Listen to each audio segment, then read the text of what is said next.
ये आकाशवाणी रायपुर है। छत्तीसगढ़ी समाचार बुलेटिन के संग किरण वर्मा के जय जोहार। अब सुनाओ आज के प्रमुख समाचार। प्रधानमंत्री पर्यटन बर लोकल फॉर वोकल अपनाए के करीन अपील। मुख्यमंत्री प्रदेश में कोरोना संक्रमण के सेती होवत मौत ऊपर चिंता जतावत ऑडिट करे के दिन निर्देश। और प्रधानमंत्री के परीक्षा पे चर्चा कार्यक्रम के 5वां संस्करण में भाग लेहे के आखिरी तारीख 27 जनवरी तक बढ़ा दे गे है। अब समाचार विस्तार ले।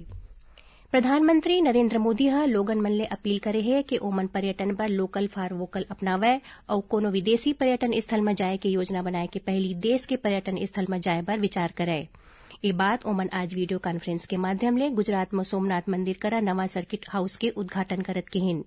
ओमन केहिन कि पर्यटन क्षेत्र दुनिया के कई देश मन के अर्थव्यवस्था में बड़का योगदान देवत है। भारत में घलो हर राज्य और क्षेत्र में पर्यटन बर अपार संभावना हवै। ओमन केहिन के मुद्दा में समग्र रूप ले ध्यान दे जाथे और बड़का पैमाना में कई ठीन धार्मिक सांस्कृतिक और धरोहर मन ला पर्यटन सर्किट में विकसित करे के काम करे जाथे।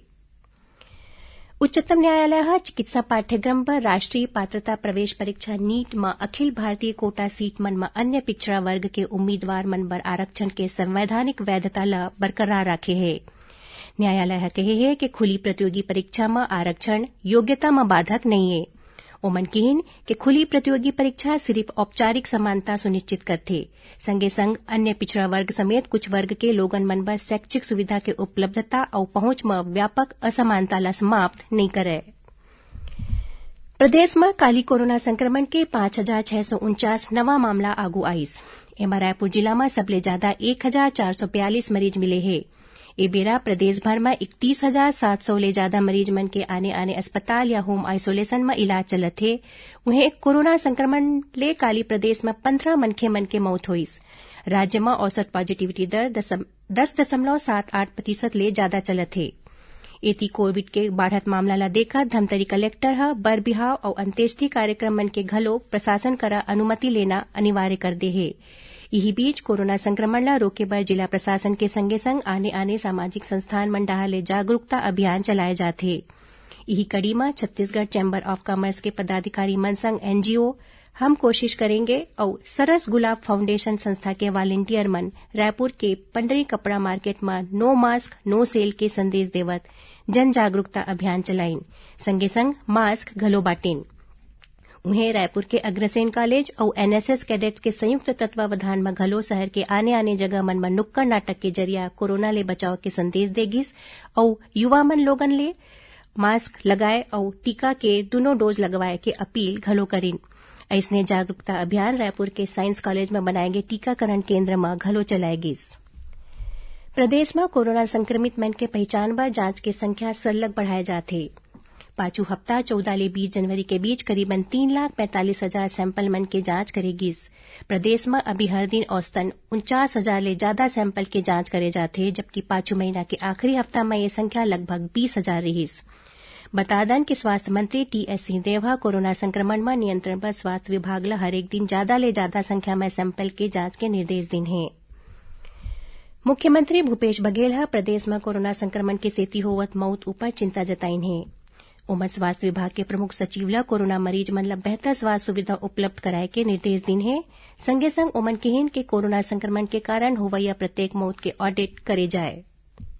छत्तीसगढ़ी समाचार बुलेटिन आपमन आकाशवाणी रायपुर ले सुनत हो। छत्तीसगढ़ के खबर ले है आपके वास्ता और खबर के विश्वसनीयता ले है हमार वास्ता।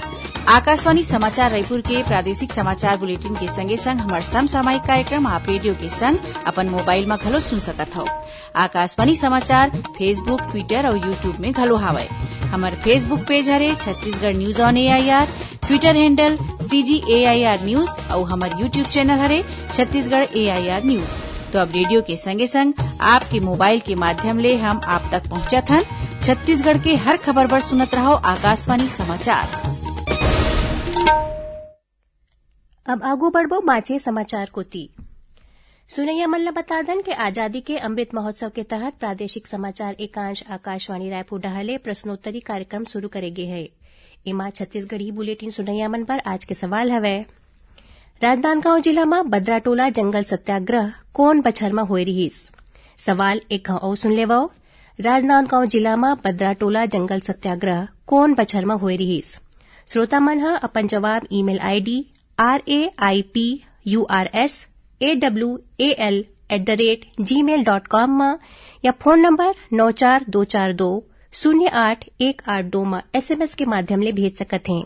जौन श्रोता के सही जवाब सबले पहली मिलही ओला विजेता माने जाही और ओखर नाव के घोषणा काली के छत्तीसगढ़ी समाचार बुलेटिन में करे जाही। संगे संग ओला प्रादेशिक समाचार एकांश डहाले ई प्रमाण पत्र घलो दे जाही। प्रदेश में त्रिस्तरीय पंचायत चुनाव काली शांतिपूर्ण तरीका ले संपन्न होइस। ए चुनाव में 72% ले ज्यादा मतदाता मन अपन मताधिकार के उपयोग करीन। एकर तहत 3 जिला पंचायत सदस्य, 27 जनपद सदस्य, 152 सरपंच और 330 पंच मन के चुनाव करेगिस। राज्य निर्वाचन आयुक्त ठाकुर राम सिंह निर्वाचन कार्य ल पूरा जिम्मेदारी ले पूरा करे बर निर्वाचन काम में लगे जम्मो अधिकारी और कर्मचारी मन के सराहना करीन।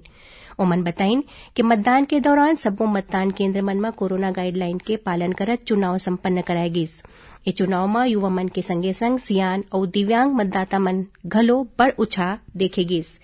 ए चुनाव में कोरिया जिला में सबले ज्यादा 87.30% मतदान होइस। उन्हें सबले कम बीजापुर जिला में 40.03% वोट पड़िस। परीक्षा पे चर्चा कार्यक्रम के 5वां संस्करण में भाग लेहे के आखिरी तारीख 27 जनवरी तक बढ़ा दे गे है। प्रधानमंत्री नरेंद्र मोदी ए अनूठा परीक्षा पे चर्चा कार्यक्रम के परिकल्पना करे है। एमा देश विदेश के विद्यार्थी, माता पिता और शिक्षक ओखर संग गोट बात कर सकत हैं। शिक्षा मंत्रालय बताइन कि ए कार्यक्रम के आयोजन पाछू साल के जैसे ऑनलाइन करे जाही। कक्षा 9 ले 12वीं तक के विद्यार्थी, शिक्षक और अभिभावक मन के चयन ऑनलाइन प्रतियोगिता के माध्यम ले करे जाही। छत्तीसगढ़ व्यावसायिक परीक्षा मंडल डहाले महिला और बाल विकास विभाग के अंतर्गत पर्यवेक्षक पद पर खुली सीधी भर्ती और परिसीमित सीधी भर्ती परीक्षा 23 जनवरी के 2 पाली में आयोजित करे जाही। ये परीक्षा में अभ्यर्थी मन के संख्या ज्यादा होए के सेती परीक्षा केन्द्र मन के संख्या ल बढ़ाए गे है।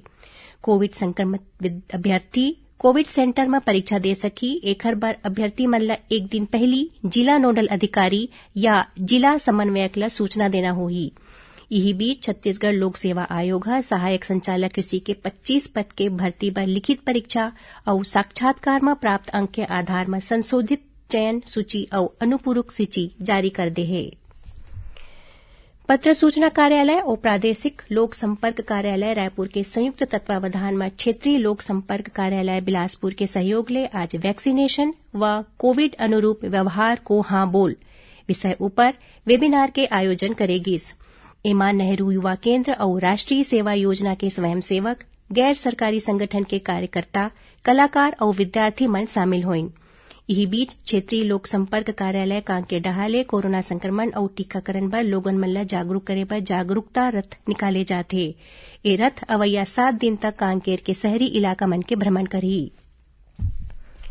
राज्य शैक्षिक अनुसंधान और प्रशिक्षण परिषद SCERT डहाले राज्य के चुने हुए विषय विशेषज्ञ मन के सहयोग ले विद्यार्थी मन बर हिंदी माध्यम में स्व अध्ययन मल्टीमीडिया पाठ्य सामग्री तैयार करे गे है। कक्षा 9 ले 12वीं तक के जम्मो विषय के पाठ्य सामग्री के वीडियो यूट्यूब में PDD-CG चैनल में उपलब्ध है। ये पाठ्य सामग्री ला यूट्यूब में देखे जा सकते। SCERT के संचालक राजेश सिंह राणा जिला शिक्षा अधिकारी मन ले सब्बो हाई स्कूल और हायर सेकेंडरी विद्यालय के प्राचार्य और शिक्षक मन ला एक खर जानकारी देबर किहिन है। आखिर में प्रमुख समाचार एक घाव फेर। प्रधानमंत्री पर्यटन पर लोकल फॉर वोकल अपनाए के करीन अपील। मुख्यमंत्री प्रदेश में कोरोना संक्रमण के सेती होवत मौत ऊपर चिंता जतावत ऑडिट करे के दिन निर्देश और प्रधानमंत्री के परीक्षा पे चर्चा कार्यक्रम के 5वां संस्करण में भाग ले के आखिरी तारीख 27 जनवरी तक बढ़ा दे गे है। एकरे संग छत्तीसगढ़ी समाचार बुलेटिन इहे सिरावत है। जय जोहार।